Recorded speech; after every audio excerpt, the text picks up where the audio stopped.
September 2019, Wyoming. An experienced hiker sets out on a mountain trail in perfect weather, prepared, registered with laminated maps and a full backpack, and disappears. It would seem like a tragic accident in the wild mountains. The search yields nothing, and the case is closed. But here's the thing, sometimes the mountains don't take a person on their own. Today we're examining a story where every detail matters. That's why I'm asking you right now to subscribe to the channel and turn on notifications so you don't miss new stories. The Shoshone Forest, where it all happened, is the first national forest in the history of the United States, established in 1891 by order of President Benjamin Harrison. Almost 2.5 million acres. The Absaroka Range.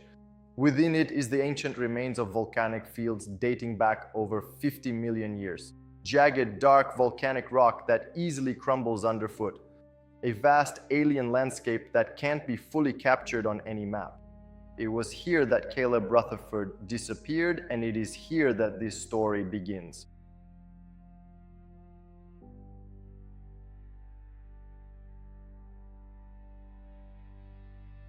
The morning of Saturday, September 14, 2019, arrived over Cody, Wyoming, with the kind of clarity that only comes after a week of rain. The sky above the Absaroka Range was the deep, unambiguous blue of a clean slate, the kind of sky that makes even experienced hikers overestimate their own capabilities and underestimate the terrain.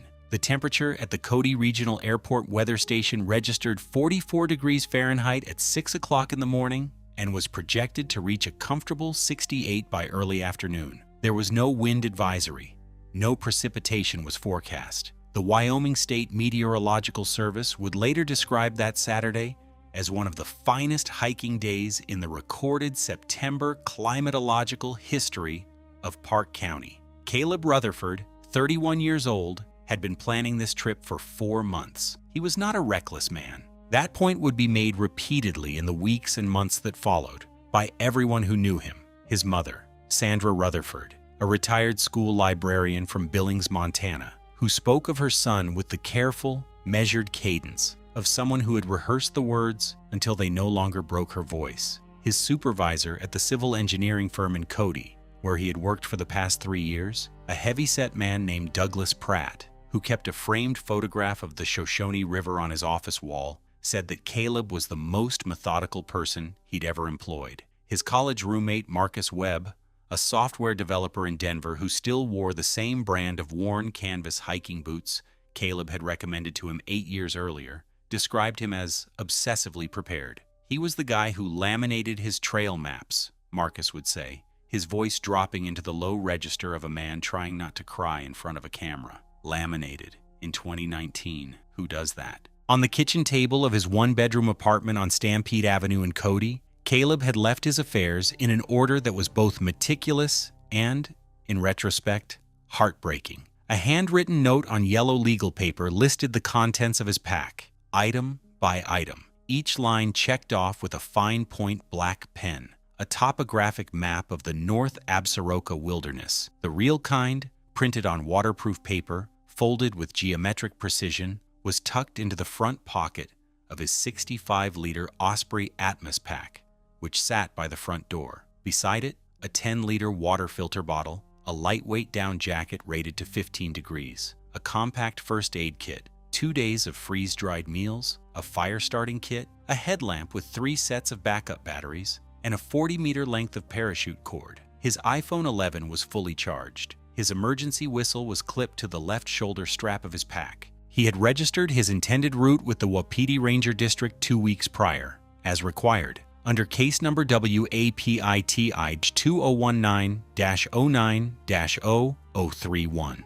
The route he had chosen was the Blackwater Creek Trail, accessed from the Blackwater Trailhead approximately 35 miles west of Cody, along U.S. Highway 1416/20, the Buffalo Bill Cody Scenic Byway, through the heart of the North Fork Shoshone River Valley. It was not a beginner's trail. The path climbed steadily from the trailhead at approximately 6,800 feet in elevation, threading through dense stands of Engelmann spruce and subalpine fir before breaking into a series of rocky alpine meadows. Above the meadows, the terrain turns volcanic. The Absarokas are the eroded remnants of ancient Eocene-era volcanic fields, and their rock is dark, crumbling andesite breccia, fractured by frost cycles and unstable underfoot in ways that topographic maps cannot fully communicate. The trail rises past Blackwater Natural Bridge, a remarkable sandstone arch hidden in the canyon below,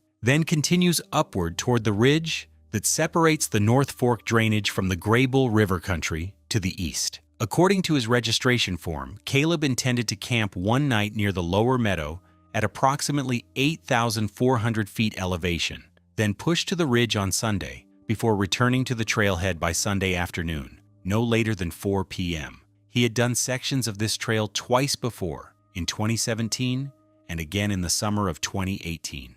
At 7:14 in the morning, the exterior camera of a Shell gas station on the corner of U.S. Highway 14th, 16th, 20 and 9th Street in Cody captured Caleb's dark green 2016 Ford F-150 pulling away from a fuel pump. The footage showed him replacing the fuel cap, folding a receipt into his front pocket, and climbing into the cab. He was wearing dark gray, quick-dry hiking pants, a long-sleeve moisture-wicking base layer in olive green, and a fleece pullover. A red and black wool beanie was pushed back on his head. He moved with the unhurried deliberateness of a man who had done this before, a man comfortable in his own body and confident in his plans. That Shell station footage was the last confirmed video of Caleb Rutherford before his disappearance. He texted his mother at 7:22 a.m. "Heading out. Weather looks perfect. Back Sunday. Love you, Mom." Sandra Rutherford replied 6 minutes later at 7:28 a.m. "Have fun, baby. Stay safe. Call me when you're back." He never replied. At the Blackwater trailhead, the sign-in logbook, a weathered green spiral-bound notebook kept in a wooden box bolted to a cedar post, recorded his entry at 8:03 a.m. His handwriting was neat, unhurried. He had written his name, the date, his intended destination, his expected return time, and the license plate of his truck. He had drawn a small star next to his name. Not unusual behavior for Caleb, who had done the same on every trail log his family later traced. No one on the trail that morning recalled seeing him. A couple from Cody, Linda, and Gerald Forsyth, who had completed a short loop near the trailhead the previous afternoon and returned to their truck by 9 a.m., would tell investigators they had seen no one else at the parking area when they arrived, though Caleb's green truck, later confirmed by the partial plate on a photograph Gerald Forsyth had taken of the surrounding scenery,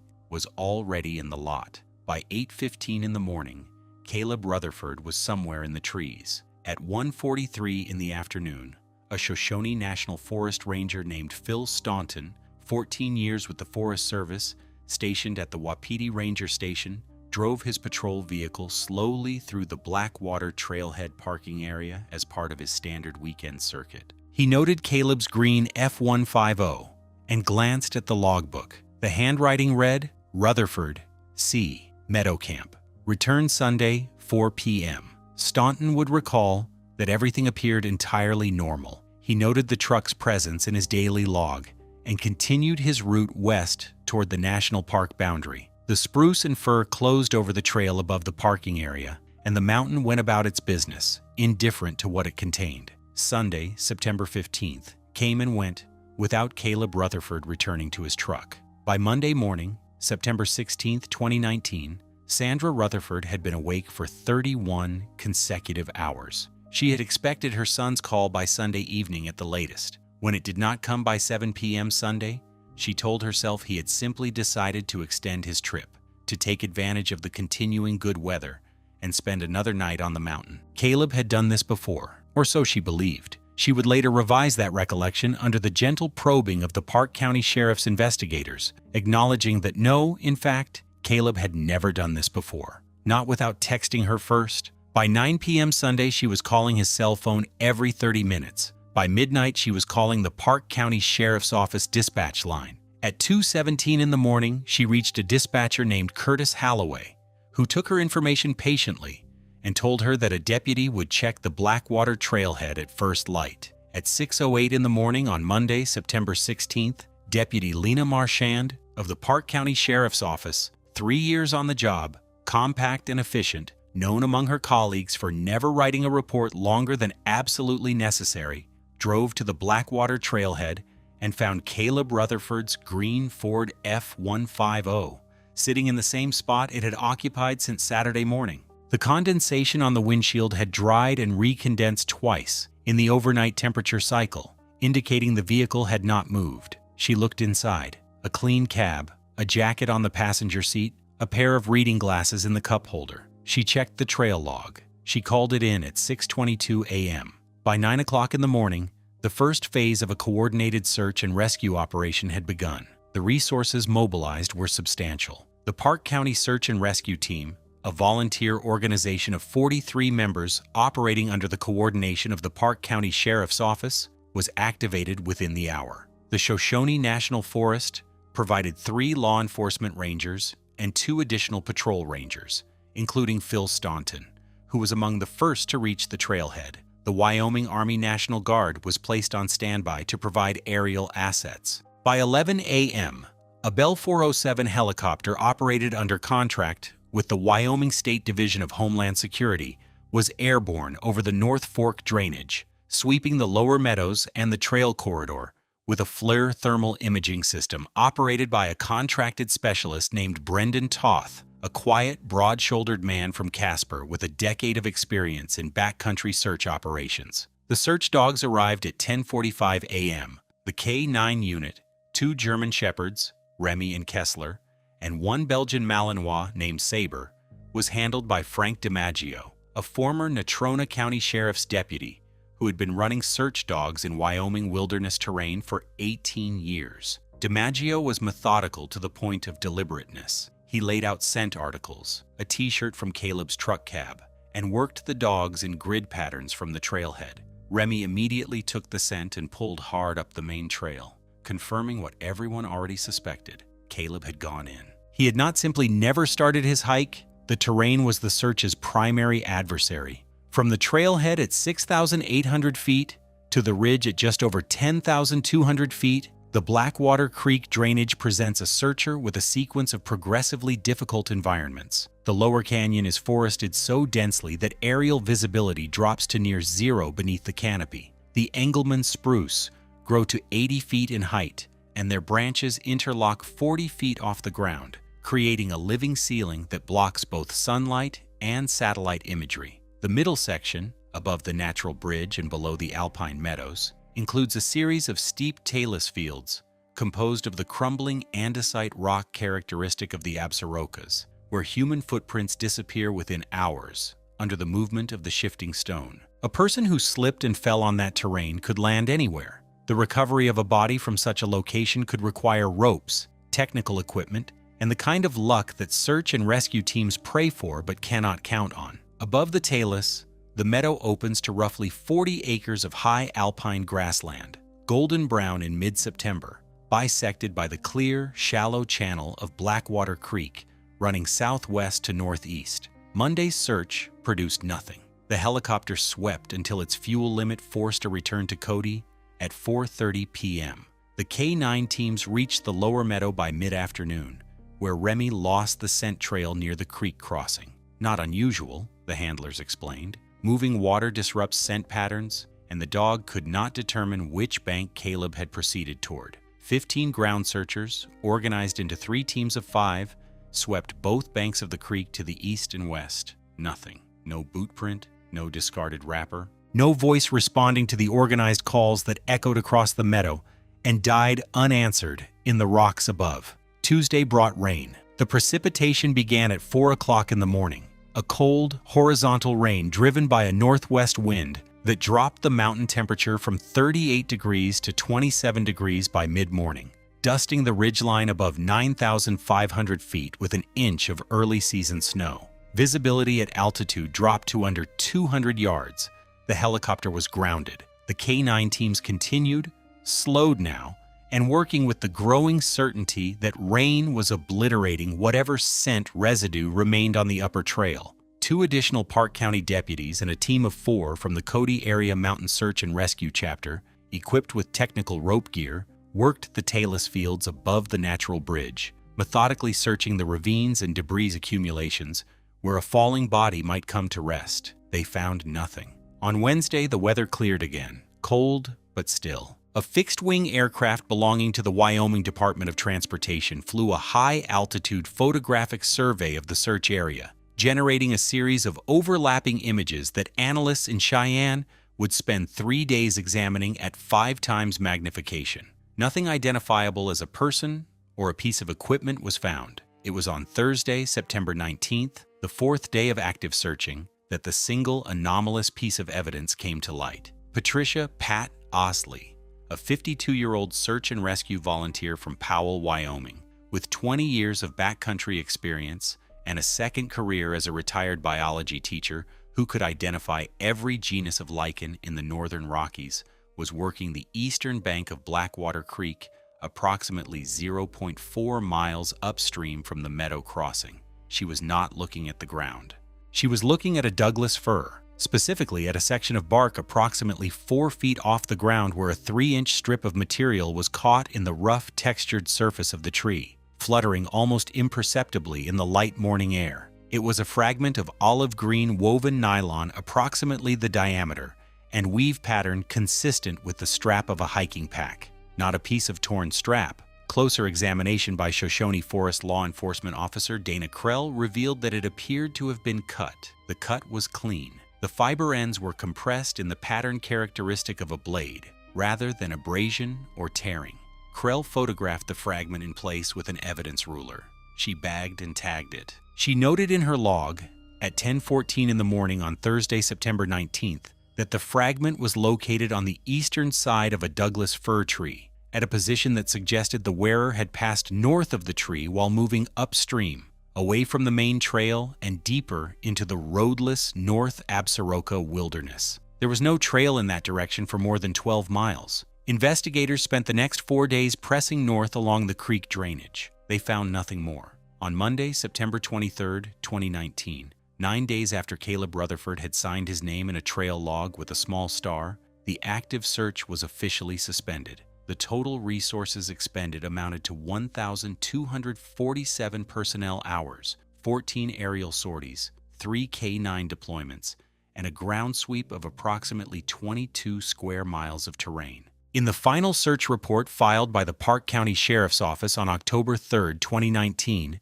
the case was classified under Wyoming Missing Persons Statute as an open, inactive investigation. Subject: Caleb David Rutherford, M/W-31. Missing since September 14, 2019. Last known location: Blackwater Creek Trail, Shoshone National Forest, Park County, Wyoming. Presumed circumstance: wilderness misadventure. Status: unresolved. The mountain had taken him, or so it appeared, and the mountain offered nothing back.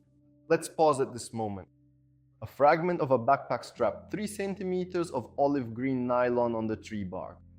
This was the only physical clue found in 9 days of searching. But the point isn't that it was found, but that experts saw a cut in it and it was clean. It wasn't a tear from hitting rocks, nor was it wear from rubbing against a branch. It was a cut characteristic of a blade. Many will say this is a minor detail, but that's not the case. Someone cut off this fragment, and back then, in 2019, investigators recorded the fact but couldn't answer the question, who did it and why? Sometimes the answer comes not in days but in months, and that's exactly what happened next.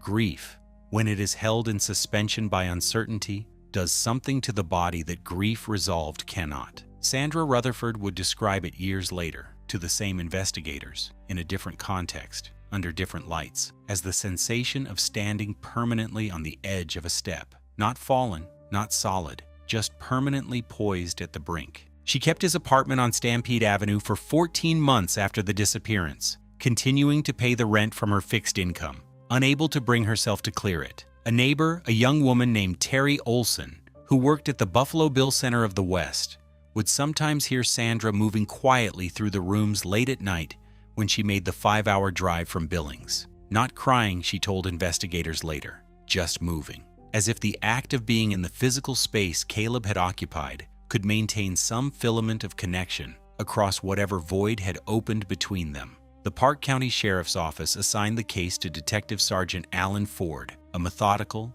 53-year-old former military police officer from Sheridan who had worked 51 missing person cases in his career and closed 48 of them. He was a lean, carefully spoken man with deep-set eyes and the habit of rubbing the bridge of his nose with 2 fingers when he was thinking. Ford reviewed the file every 3 months. He contacted the Wyoming Division of Criminal Investigation twice in the first year, requesting additional forensic analysis of the strap fragment. The DCI's materials laboratory confirmed in November 2019 that the fiber cut was consistent with a serrated blade. Nothing more could be determined from the fragment alone. The outdoor community paid attention, briefly. A group of Caleb's colleagues and friends organized 2 informal volunteer searches, one in October 2019, one in June 2020, that collectively put 41 people back into the Blackwater Creek drainage over 5 days total. They carried printed photographs of Caleb's face. They called his name into the empty spruce corridors. They found nothing. A hiking blogger who had written several popular posts about Wyoming trail conditions published a detailed account of Caleb's disappearance in November 2019. The piece was read 47,000 times and generated a brief surge of calls to the Park County Sheriff's Office, most of them theories rather than information. None led anywhere. By late 2020, the national media cycle that briefly touched on Caleb's case, a 3-minute segment on an outdoor network channel program about wilderness disappearances, a single mention in a Wyoming Tribune Eagle roundup of unsolved missing person cases, had moved on entirely. The pandemic had reshaped the world's attentional architecture. There were simply too many urgent crises, too many unresolved disasters, pressing for the limited bandwidth of public concern. Marcus Webb, Caleb's college roommate, did not move on. He visited Cody twice in 2020, staying at the Cody Legacy Inn on US Highway 14, and spent each visit hiking the Blackwater Creek Trail with the deliberateness of a man conducting a personal investigation. He carried a copy of the search report, annotated in the margins, with questions he could not answer. On his second visit in October 2020, he pushed further up the eastern branch of the creek than the official search teams had gone, further than was wise for a solo hiker with no wilderness rescue training, and came back with nothing but scratched forearms from the willow scrub along the creek banks and a deepened, formless dread he could not articulate. He started a private Facebook group called Finding Caleb Rutherford that eventually gathered 1,100 members, most of them strangers who had read the blog post. They shared theories. They shared old photographs. Occasionally, they shared nothing at all, which is what the internet does when the real answer remains hidden in a place no algorithm can reach. Douglas Pratt, Caleb's supervisor at the engineering firm, told anyone who asked that Caleb had been the most competent person he'd ever employed, but he stopped being able to say it after a while. The framed photograph of the Shoshone River stayed on his office wall. He told one colleague quietly, over coffee in the firm's break room, that he had stopped being able to look at it directly, that it had started to feel, he said, like looking into something that looked back. Sandra Rutherford eventually cleared the apartment in November 2020. She kept the laminated trail map, the yellow legal pad with its neat checklist, and the orange emergency whistle still in its packaging, because Caleb had clipped a different whistle to the pack he'd carried into the mountains. These 3 objects she placed in a wooden box that had once held her late husband's watch collection. She put the box on the highest shelf of her bedroom closet in Billings, behind a stack of winter sweaters, in the position that people instinctively put things they need to be able to reach quickly, but cannot afford to look at every day. Time moved through Park County the way it always has, in seasons of elk and snow and the long, dry, amber autumns that make the Absaroka ridgelines look painted. The Blackwater trailhead log filled with other names: families, fly fishermen, trail runners. The small star beside Caleb Rutherford's final entry on September 14, 2019 was long since buried under a year's worth of subsequent pages, in a notebook that had by mid-2021 been replaced by a fresh one. The forest kept its silence with the perfect indifference of something that has no need to lie because it does not speak at all. What happened on the morning of Wednesday, April 8, 2020 was not, strictly speaking, what would happen in the story that most people would eventually understand as Caleb Rutherford's story. That morning was merely a prelude, a piece of the puzzle so small and ambiguous when it was first encountered that it would not be correctly identified as significant for another 3 months and 11 days. On that Wednesday morning, a Shoshone National Forest Trail maintenance crew of 3 seasonal workers was clearing winter deadfall on the lower section of the Blackwater Creek Trail as part of the spring opening protocol. The crew was led by a second-year seasonal worker named Joel Terrace, 24, a lanky young man from Laramie who worked summers for the Forest Service and spent winters ski patrolling at a resort near Jackson. The other 2 workers were Amber Hess, 22, and an older man everyone called Tommy, who was actually named Thomas Varga, 58, a 20-year Forest Service veteran who had seen most of what mountains could do to people and things, and who rarely expressed surprise at anything. At approximately 9:40 in the morning, Joel Terrace was using a handsaw to cut through the base of a 12-inch diameter Engelmann spruce that had come down across the trail sometime during the winter, and noted as he moved around the root ball to assess the cut angle, a shape approximately 40 feet off the trail in the timber. He stopped. He looked at it for 3 or 4 seconds, which he later told investigators felt much longer. Then he called Tommy's name. Tommy Varga walked over, looked at the shape, and without any visible change in his expression, took out his radio. What they had found was a human skeleton, almost entirely skeletonized by the combined action of weathering, animal scavenging, and the 18 months of exposure that the forest had administered with its customary neutrality. The remains lay in a depression between 2 exposed root systems, approximately 40 feet east of the trail. Several large bones, femurs, segments of the pelvis, the skull, were displaced from their anatomical positions, consistent with post-mortem animal activity, most likely the work of bears and coyotes. Fragments of dark gray fabric, quick-dry hiking pants, were identifiable around the pelvic region. The remains of an olive-green long-sleeve base layer were visible on the upper thoracic area, pressed flat against the ground by the passage of seasons. A single item, more intact than the fabric, lay approximately 3 feet from the skull, a collapsed but structurally preserved 65-liter Osprey Atmos pack, its frame still maintaining partial shape,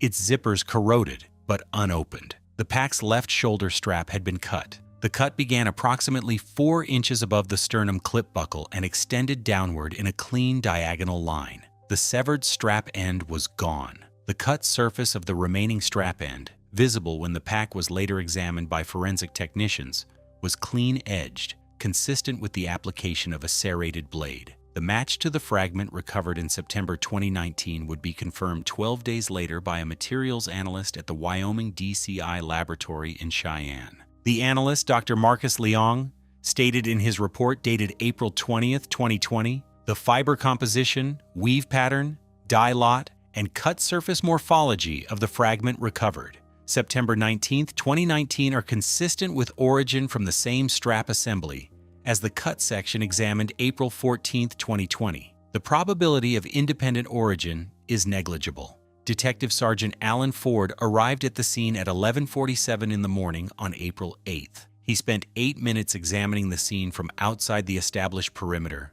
before he spoke. When he finally spoke, he turned to the Park County Coroner's deputy, a young woman named Regan Solis, who had driven out from Cody with a scene kit and was waiting quietly at the tape line, and said, in a voice flat, with the careful management of what he was actually feeling, "We're going to need the full evidence protocol, and I need someone to call the DCI today." Identification came through dental records on April 13, 2020, 5 days and 7 hours after discovery, at 3:22 in the afternoon. The Park County Sheriff's Lieutenant, Terry Basham, made the call to Sandra Rutherford personally. She answered on the second ring. She had been answering her phone on the second ring for 19 months. She said nothing for a long time after Basham told her. He would describe that silence in his own debrief notes as the most complete silence he had ever heard over a telephone. Then she said, "I knew he wouldn't just leave." Her voice, according to Basham's notes, was not broken. It was precise. It was the voice of a woman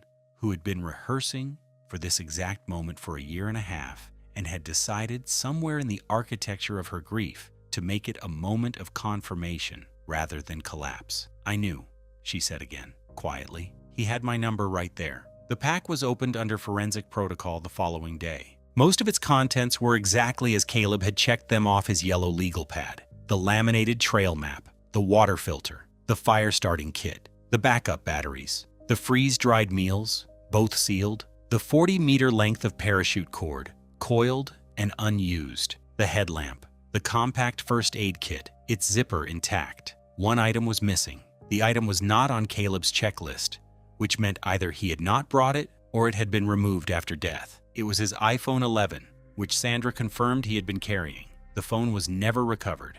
And then, tucked inside the first aid kit, folded into the space behind the bandage rolls and the SAM splint, investigators found a single piece of paper, 4 inches by 6 inches, torn from the bottom of a spiral-bound notebook. On it, in handwriting that a later forensic document analysis would confirm was Caleb Rutherford's own, written in black pen under conditions of apparent physical stress, the pressure irregular, the letters large and unsteady compared with known samples, were the following 7 words: cabin, North Fork drainage, Keller, he has me.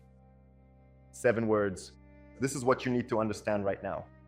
At this point in history, this note is not a panicked cry for help. It's not an SOS scrawled in desperation.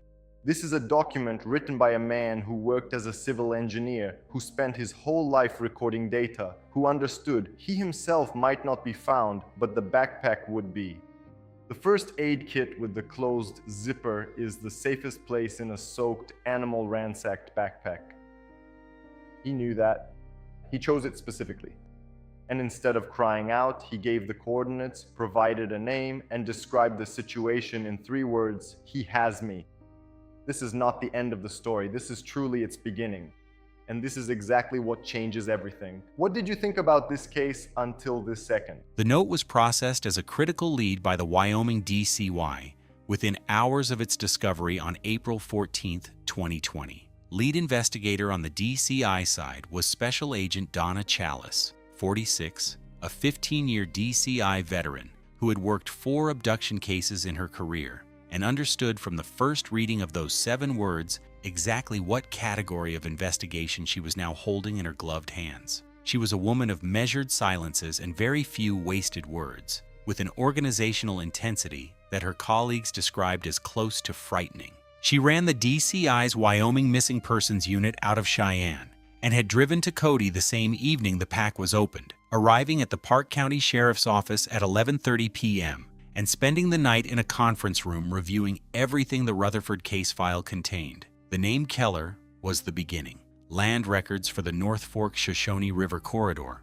the valley followed by US 1416/20, west from Cody toward Yellowstone, were subpoenaed from the Park County Assessor's Office within 48 hours. The search was broad. Any parcel in the vicinity of the Blackwater Creek drainage with a record owner bearing the surname Keller, or any associated business entity. It took 4 days and yielded nothing obvious. Then Chalice widened the criteria to include any parcel within an 8-mile radius of the Blackwater trailhead, cross-referenced against registered hunting cabin permits maintained by the Wyoming Game and Fish Department and the Forest Service's legacy records of permitted outfitter camps within the North Absaroka Wilderness boundary. On April 21, 2020, a name appeared. Raymond Harold Keller, 57 years old, held a 5-year Forest Service special use permit for a guide outfitter camp, originally a hunting camp, in the North Fork drainage, approximately 4.8 miles northeast of the Blackwater trailhead and 1.9 miles north of the established trail corridor. The camp had been permitted since 2009 and renewed twice without incident. Keller's business registration, Absaroka Wilderness Outfitters, LLC, was current through December 2019. His Wyoming Game Outfitter license was active. His last reported use of the camp, according to the Forest Service permit records, was a guided elk hunting party in November 2018. Raymond Keller's permanent address was listed as a rural property on Road 6 VC, off Wyoming Highway 120, approximately 12 miles north of Cody, in an area of rolling ranch land and dry creek beds that forms the transitional zone between the mountain country to the west and the broad Bighorn Basin to the east. Property records described it as a 47-acre parcel, zoned agricultural, with a primary dwelling, a metal equipment barn, and 2 smaller outbuildings. The property had been in Keller's name since 2001. Neighboring landowners, when later interviewed, described Keller as a man they were aware of but did not know. He kept to himself. His truck, a white late-model Ram, 2500, came and went on irregular schedules. He had a dog that barked at night. He maintained his fences. He had not been a problem. He was, by every external indicator, ordinary. Special Agent Chalice drove past the property on Wyoming 120 on the morning of April 23rd at 8:15. She noted, primary dwelling, single-story ranch house, cream-colored aluminum siding, gray metal roof, well-maintained exterior, a row of potted geraniums, red, vivid, on the front porch railing, a neatly coiled garden hose beside the front step, a mailbox on a painted wooden post at the road edge with the house number in black reflective numerals, an American flag on a short aluminum flagpole. She noted all of this with the same precision she applied to everything, and she noted it without reaction. The reaction, she would tell colleagues later, came at night. The arrest warrant and concurrent property search warrants, primary residence, metal equipment barn, outbuildings, and the outfitter camp in the North Absaroka Wilderness were executed simultaneously at 5:30 in the morning on Thursday, April 30th, 2020. 8 members of the DCI Tactical Entry Team, 4 Park County Sheriff's deputies, and 2 Shoshone National Forest law enforcement rangers constituted the entry team at the 6 VC property. A separate 4-person team drove into the Forest Service access road toward the outfitter camp, reaching the trailhead at 5:20 and beginning their approach on foot. Raymond Harold Keller was sitting in his kitchen at 5:30 in the morning, drinking coffee from a blue ceramic mug, when the entry team came through his front door. He did not run. He did not resist. He set the mug down on the table with a steadiness that several members of the entry team found more unsettling than struggle would have been.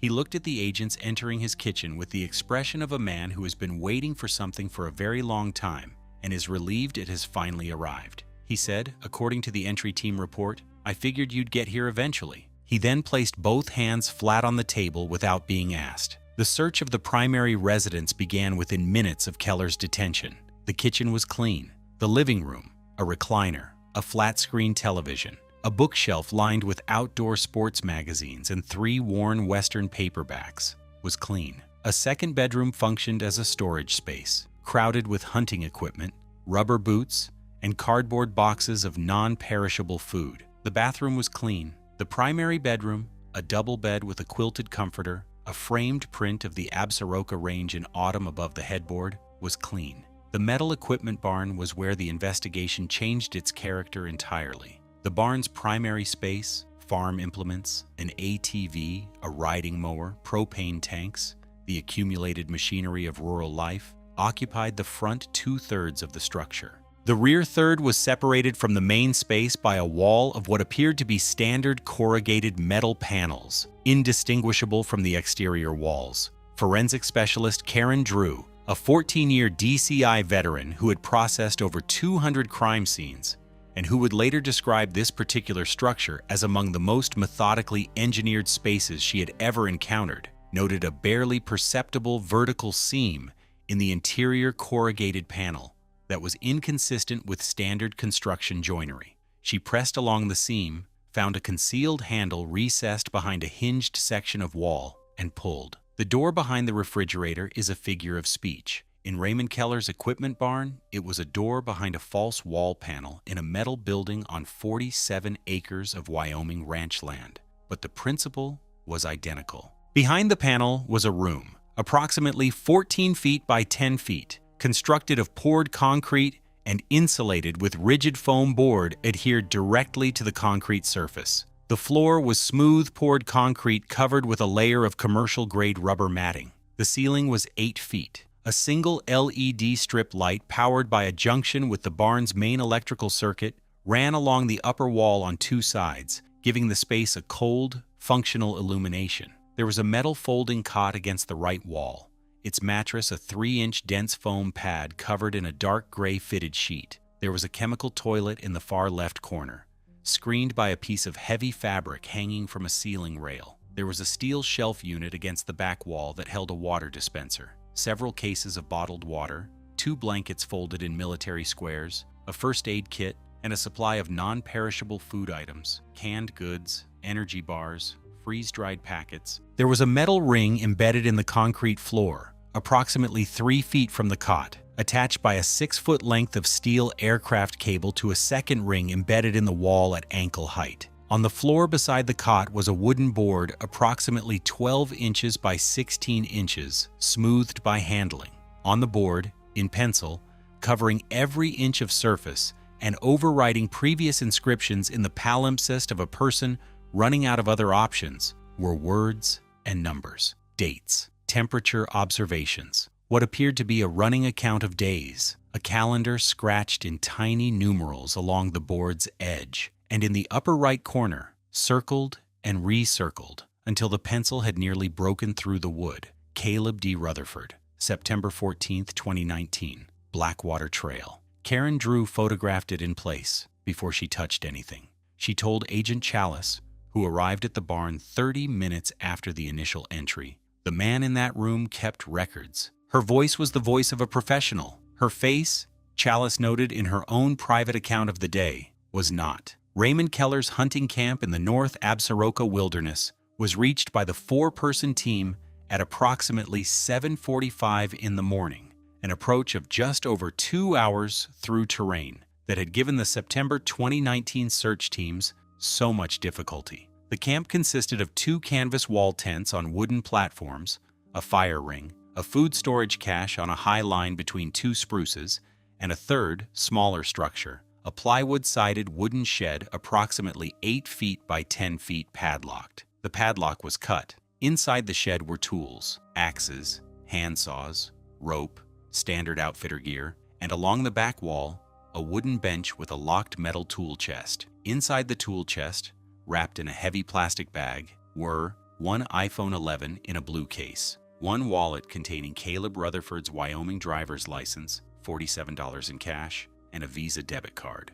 1 laminated trail map of the North Absaroka Wilderness with a route marked in red pen. The route on the map ran from the Blackwater trailhead to a point in the drainage, 4.8 miles to the northeast. The route was not on any official trail. It was a path that had been marked by someone who knew the terrain intimately. At the terminus of the marked route, a small circle had been drawn in red pen. Inside the circle, in neat printing, 2 words: camp, him. The meaning was not ambiguous. Raymond Harold Keller was placed under formal arrest at 6:47 in the morning on April 30th, 2020. While still seated at his kitchen table, he had drunk his coffee completely. When the handcuffs were applied, he said nothing. He looked at the blue ceramic mug on the table, and the look he gave it, not the agents, not the warrants, not the evidence being cataloged all around him, was the only moment that day that Agent Chalice later described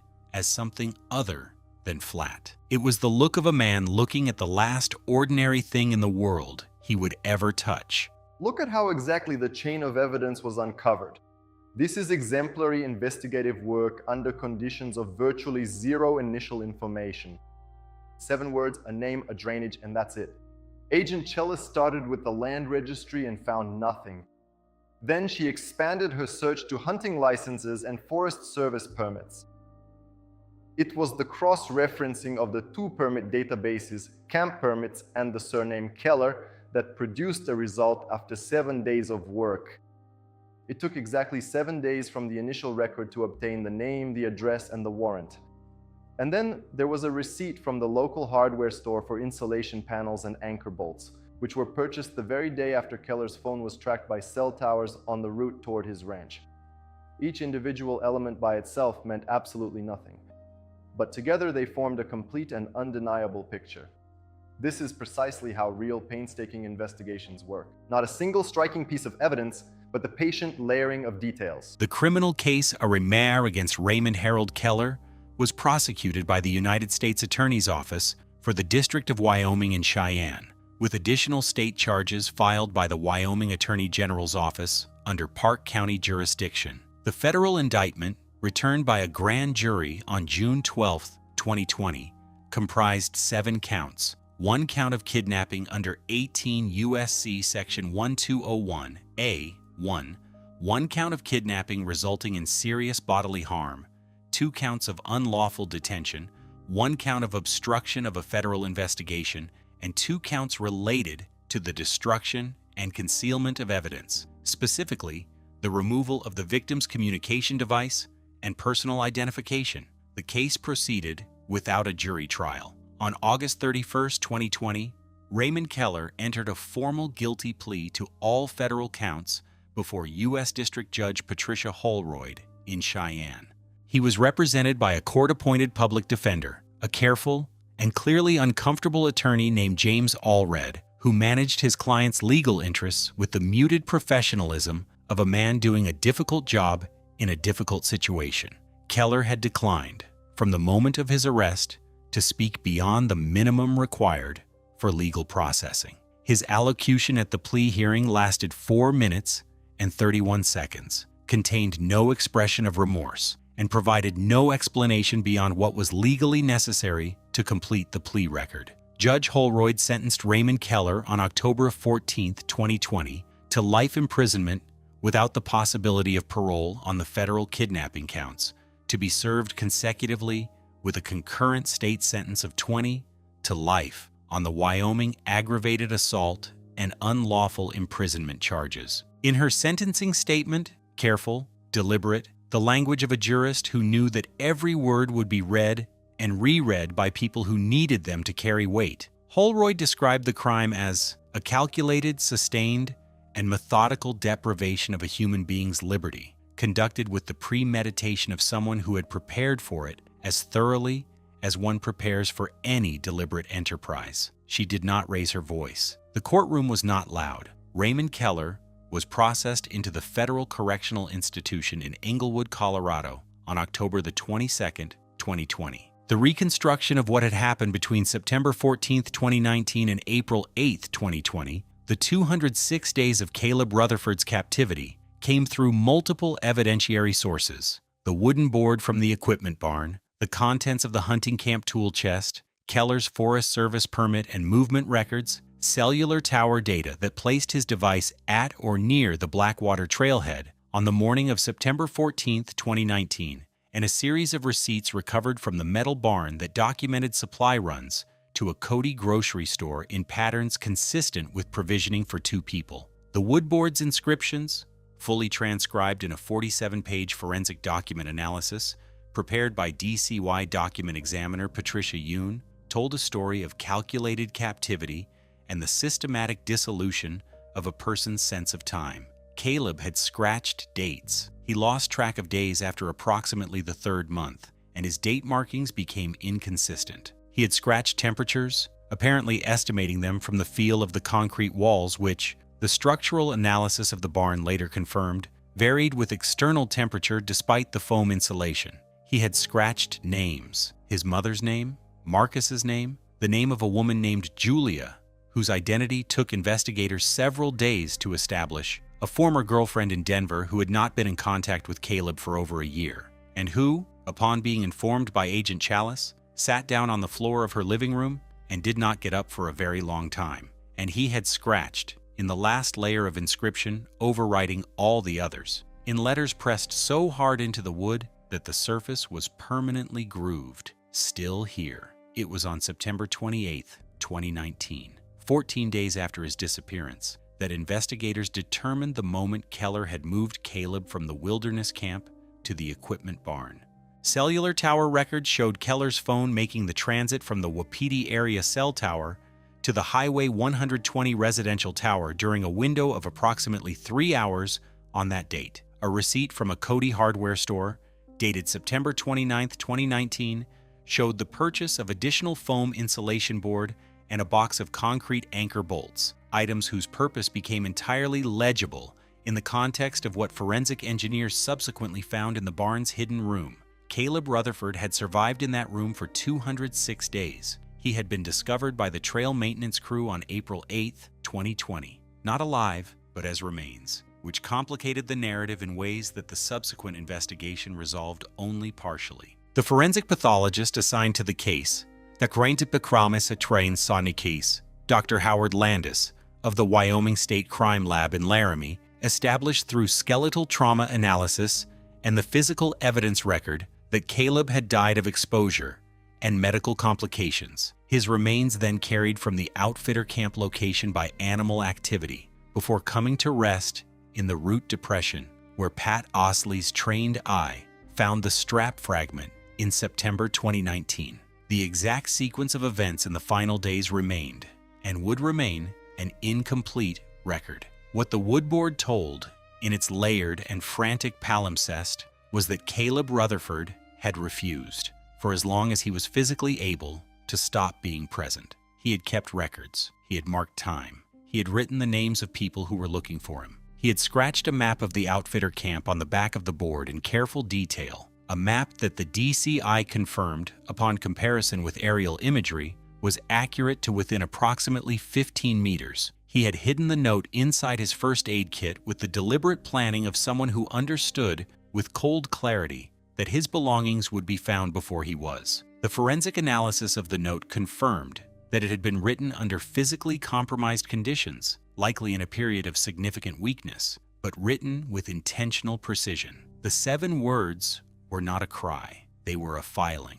They were the record of a man who worked in a profession that documented things, who had spent his adult life building structures meant to endure, and who had, in the last legible act of his captivity, built the only structure available to him: a sentence. The investigation into Raymond Keller's background produced a profile that was, in its way, more disturbing than his actions in isolation. He had no prior criminal record. His outfitter business had received positive reviews from multiple clients, men who described him as knowledgeable, professional, a skilled guide and camp operator who had an encyclopedic knowledge of the North Absaroka terrain. He had volunteered with the Park County Fair Committee twice in the early 2010s. He attended, according to acquaintances, the same Catholic church in Cody he had attended since the 1990s, sitting in the same pew, third from the back, on the right side, and was remembered by the priest as a quiet man who always placed cash in the collection plate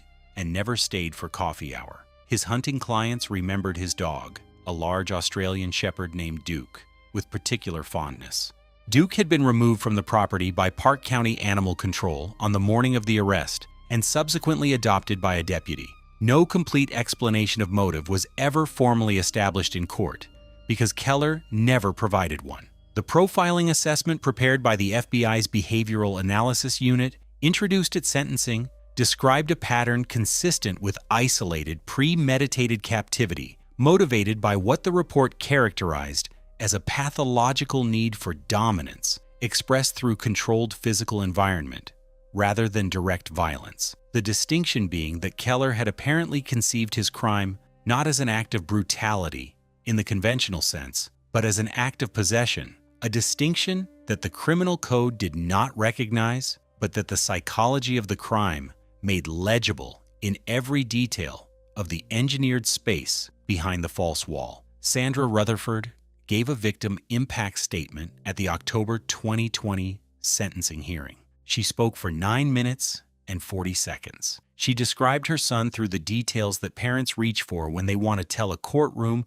who a person actually was. The way he made coffee in the morning, too strong for anyone but himself. The mechanical pencils he kept in a ceramic cup on his desk, always exactly 3. The fact that he had stopped to help a stranger change a flat tire on Highway 14 the summer before his disappearance and come home an hour late, sunburned and pleased with himself. The laminated trail maps, the small stars and trail logbooks. She did not look at Raymond Keller during her statement. She looked at the space above his head, at a point on the courtroom wall that held nothing, and she described her son into that emptiness with the precision of a woman determined that every word would arrive exactly where she aimed it. Marcus Webb sat 3 rows behind her in the courtroom. He wore the canvas hiking boots Caleb had recommended. He had worn them every day since September 16, 2019, the morning he heard Caleb was missing, and he continued to wear them every day after the sentencing. He did not, when asked later, attempt to explain this. He simply said it was something he did now. Some habits of grief are their own explanation. The Blackwater Trailhead logbook, archived as part of the evidentiary record, was eventually returned to the Wapiti Ranger District in a digitized form. The Forest Service established a new protocol following the case, requiring that all backcountry permit registrations at trailheads in the North Absaroka Zone be cross-indexed daily with the Wapiti Ranger Station's active monitoring database. A simple procedural change, the kind that costs almost nothing to implement, that might have triggered an earlier search response if it had existed in September 2019. Phil Staunton, the ranger who had checked the trailhead log on September 14th and noted the green F-150 parked inappropriate, transferred to the Graybull Ranger District in January 2021. He requested the transfer in November 2020, shortly after the sentencing. He did not explain the request to his supervisor, and his supervisor, who had read the case file, did not ask. Pat Osley, the search and rescue volunteer from Powell, who had found the strap fragment on September 19, 2019, was awarded the Wyoming Search and Rescue Volunteer Service Commendation in November 2020. She attended the ceremony in Cheyenne with her adult daughter, a nurse from Thermopolis. In the photograph taken at the ceremony, she is holding the commendation with both hands and looking at it rather than at the camera, as if she has not yet decided what to do with the recognition of an act she had performed as an extension of simply paying attention to what was in front of her. The outfitter camp in the North Absaroka Wilderness was dismantled by the Forest Service in June 2020. The permit was terminated. The platforms were removed, the wall tents hauled out by pack horse, the fire ring scattered. The shed where Caleb's phone and wallet had been kept was broken down to its component boards and carried out in pieces. The site was seeded with native grasses, and the coordinates were removed from the Forest Service's active use registry. Within 2 seasons, the spruce encroached on the cleared area, and the high-line tree scars healed to bare silver channels in the bark. And then the bark grew back over those too, and there was nothing in that small clearing that testified to what it had contained, except that the soil, which the forensic botanist later confirmed had absorbed unusual concentrations of certain organic compounds consistent with long-term human habitation, grew the grass in a slightly different shade of green than the surrounding meadow. In November 2021, Sandra Rutherford took down the wooden box from the top shelf of her closet and opened it for the first time since she had placed it there. She removed the laminated trail map and unfolded it on her kitchen table. She traced the marked route with her finger, the route Caleb had planned to hike, the high alpine meadow, the ridgeline, the return. The plastic surface was cold under her fingertip. The lamination had held perfectly. Outside her kitchen window, Billings was going about its November business under a low gray sky, and the mountains to the south were invisible behind the weather, present in their absence the way certain things always are. She folded the map back along its creases. She put it on the table, not in the box. She left it there. Raymond Keller remains incarcerated at FCY Englewood, Colorado.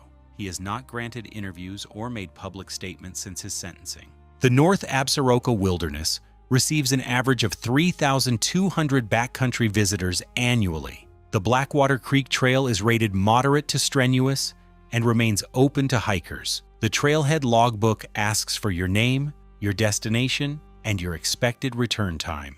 Caleb David Rutherford was 31 years old. He laminated his trail maps. All right, let's be honest.